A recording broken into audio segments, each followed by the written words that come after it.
जय Bhim guys. तर माझ्या mini ब्लॉगमध्ये तुमचं स्वागत आहे. तर इथं बघू शकता तुम्ही आमच्या मामाच्या मुलीला बांगड्या भरायचं काम चालू होतं.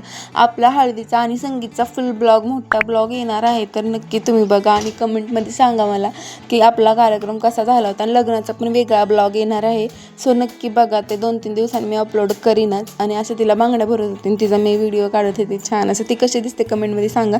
आणि परत हे बघू शकता तुम्ही आमच्या नवरीबाईचे ना काय इथं आमच्या नवरीबाईची मळी काढायचं काम चालू होतं. मळी का काढतात हे कमेंटमध्ये मला पण सांगा. मी पण तिला मळी काढायला लागत होते बरं का.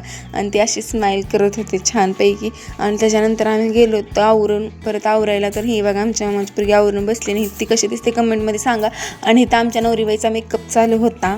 आणि त्याच्यानंतर हे नाही इथं औक्षणाची तयारी चालू होती. आमची नवरीबाई कशी दिसते ते कमेंटमध्ये नक्की सांगा. तिचा हा लुक तुम्हाला आवडला का. परत आम्ही सगळे थांबलो होतो आणि परत आम्ही अन्नपूर्ण हॉलमध्ये गेलो.